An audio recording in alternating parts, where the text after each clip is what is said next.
بسم الله الرحمن الرحيم، والصلاة والسلام على خير خلقه وعلى آله وصحبه وسلم أجمعين. نحن اليوم في يوم الأربعاء الموافق 7/11/1437 هجرية، وبالميلادي 10/8/2016 ميلادي. نحن الآن في مدينة ضبا،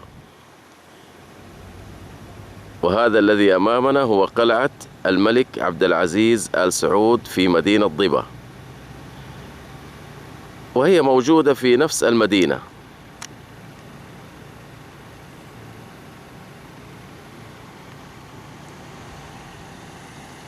هذا الآن ما يحيط بالقلعة،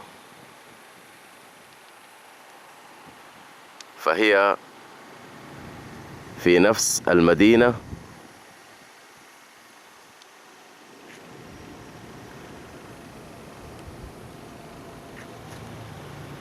وسوف نتجول إن شاء الله حول القلعة.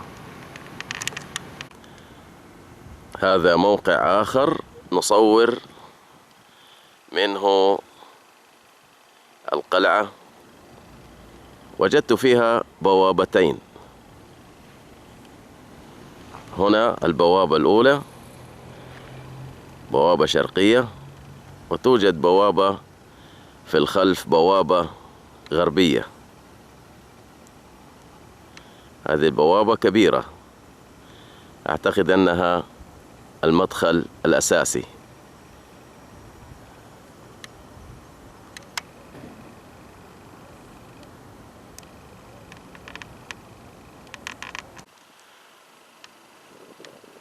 وهي تطل على البحر الأحمر،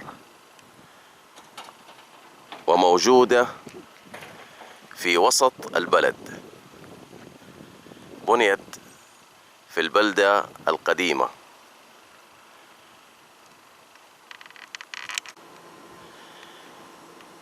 ولذلك نجد أن حول القلعة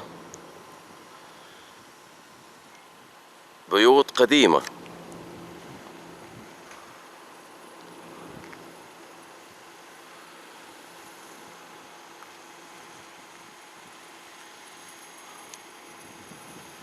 انظروا كيف هنا البيوت جدا قديمة. لاحظوا هذه البيوت. فالقلعة موجودة في البلدة القديمة.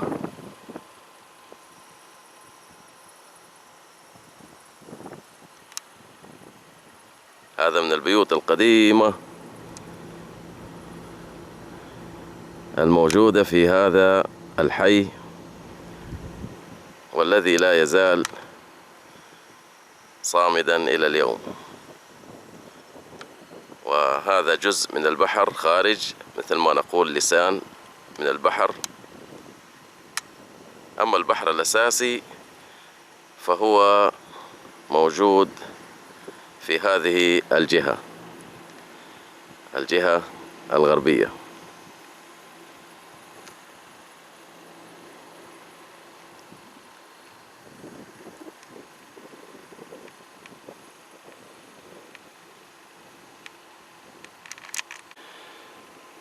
وقد بنيت هذه القلعة في عام 1352 كما شاهدنا في اللوحة التي على البوابة الشرقية.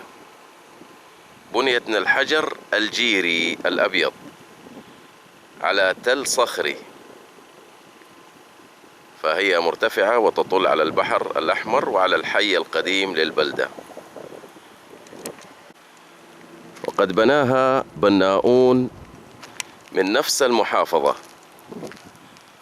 ويوجد بعضهم من بعض المحافظات القريبة لمحافظة ضبا. هنا البوابة الغربية.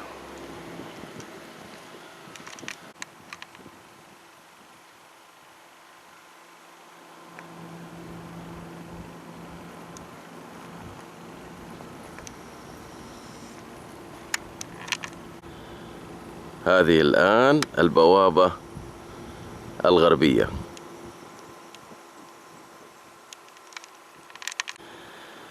الآن ندخل لنشاهد القلعة من الداخل.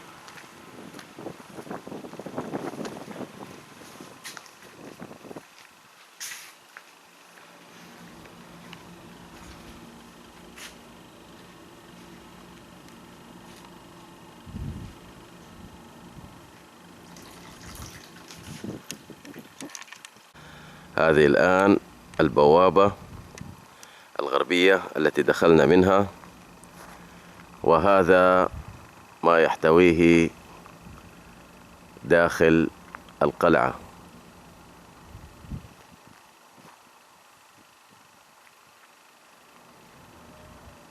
وهذه البوابة الشرقية.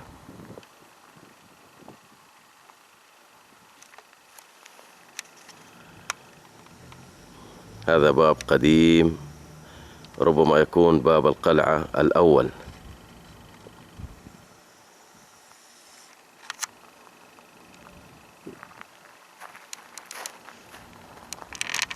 وهنا توجد بعض المدافع القديمة.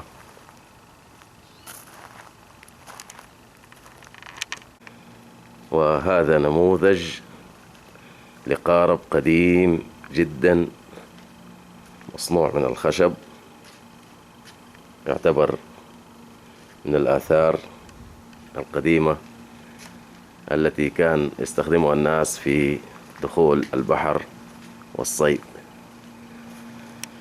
وهذه أيضا عربة تجرها الخيول والحمير، قديمة جدا.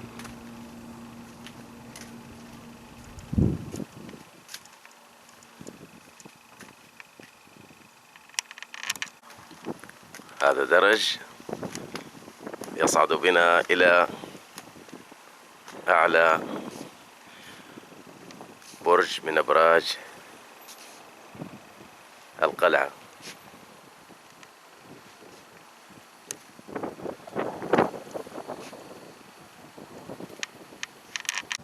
هذه غرفة تستخدم كمستودع للسلاح والذخيرة.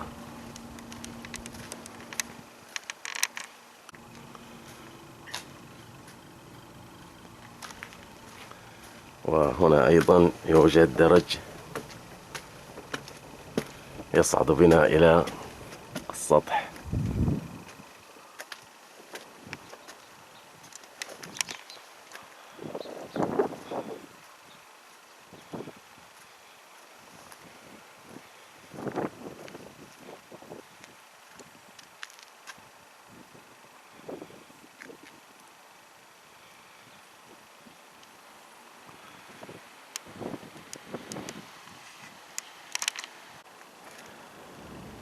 ولكل برج يوجد درج يصعد منه إلى أعلى البرج.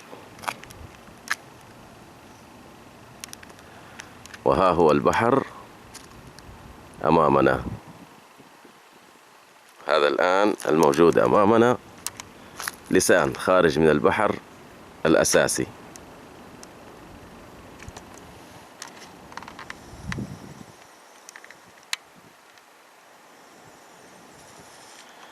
أما البحر الأساسي فهو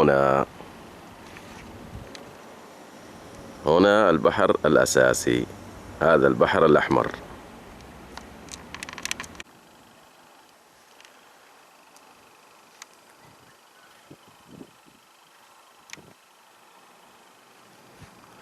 هنا أيضا عملوا دورات مياه حتى إن الزوار لا يجدون حرجا إذا احتاجوا الحمامات.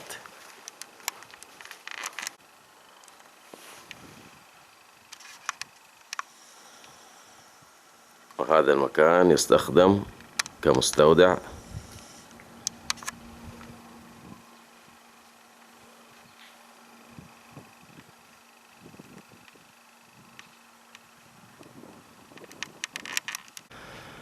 هذا تقريبا ما تشتمله قلعة الملك عبد العزيز رحمه الله.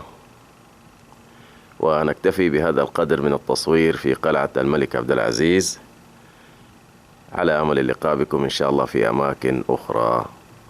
وصلى الله على سيدنا محمد وعلى آله وصحبه وسلم أجمعين، والسلام عليكم ورحمة الله وبركاته.